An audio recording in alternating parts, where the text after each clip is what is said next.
welcome to Zola's Feast. Yay, I'm so excited that you guys subscribed and you're joining me for the very first episode. Today I am making one of my most requested recipes on my social media platforms. So thank you all of you who always ask me for this recipe, and I promised I'd give it to you, so here it is. I am making my curried lamb shanks, yum!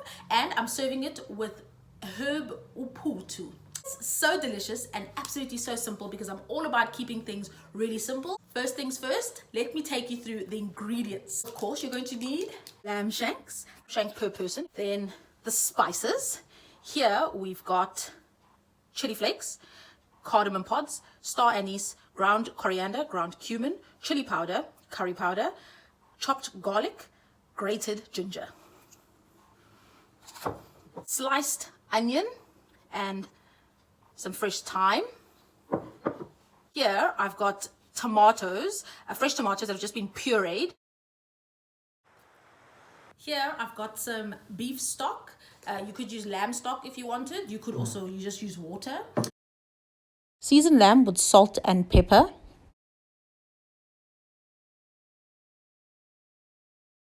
Heat oil in a pan. Then add the lamb shanks and brown them on all sides until golden and delicious.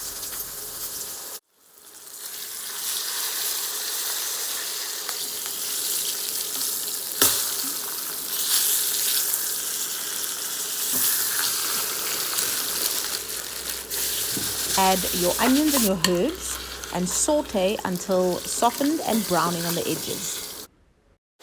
I like to add a touch of salt at this stage. It draws out the moisture and helps with the sauteing.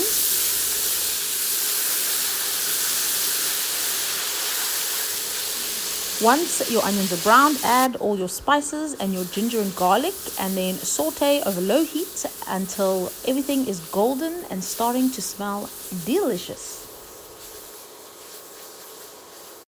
Right, time to deglaze. Add the stock. Make sure you give it a good stir to get all the yummy goodness at the bottom.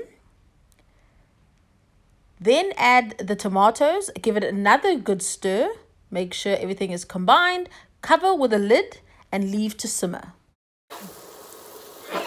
My sauce is bubbling away nicely. Now I'm going to add my lamb shanks.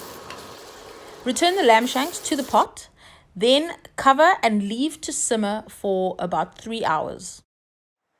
Right, so our lamb shanks bubble away. They are smelling unbelievable. Zola's Feasts is all about feasting with me. So comment below. Let me know what other recipes you want me to make, what you want to see, what you want to learn. And I will make it happen because we're a family here. Comment, like, subscribe, tell your friends, tell your family, and let's feast together. Every now and then, check on your lamb shanks, give them a bit of a stir, make sure nothing's burning, and then return the lid and let them bubble away. It's time to get on with the accompaniment, Uphuthu. Now, Uphuthu is basically a crumbly mealy meal. Yeah, you can obviously serve this with rice if you wanted, or with normal pap, or with samp, which is delicious. But we're doing Uphuthu because also it's one of the recipes that people always ask me for. Right, very simple. I'm making mine today with herbs in there. So I've got a selection of fresh herbs. I've got some basil, some fresh oregano, and some parsley, which I'm going to chop up and put in at the end. But obviously, the basic ingredients for Uphuthu are, I've got a pot of boiling water here and some mealy meal. So once the water's boiling, all we do is add some salt. Then in with the mealy pap all at once. I use the back of a spoon to stir my Uphuthu. It's just the trick that I learned. Then just leave it. That's all it takes. Easy peasy.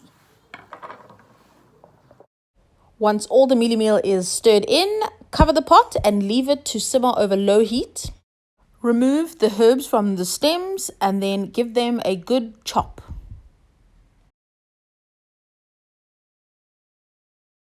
Once the mealy meal has been simmering away for 30 to 40 minutes, it'll be crumbly and cook through. Fold in the chopped herbs and it's ready to serve.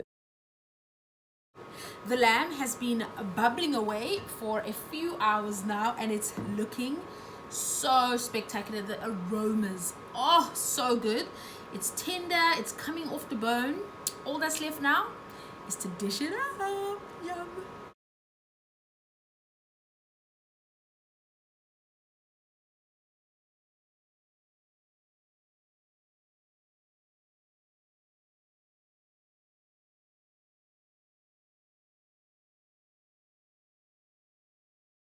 Here it is in all its glory, my ginormous curried lamb shank. Time for my favorite part, the tasting. Oh, the lamb shank is fork tender. You can just take the meat off with a fork.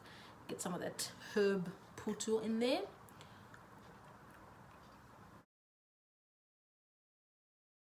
It is so good, just the right amount of spice, a little bit of a curry kick. My favorite way to make lamb shanks. And finally, I have shared it with you guys as you asked. I hope you're definitely gonna give this a try. Okay, one more bite for me. Thank you so much for joining me for the very first Zola's Feast. Thank you to all of you who asked me to do a YouTube page all those many years ago. I finally listened, and you know what they say? Good things are worth waiting for, right?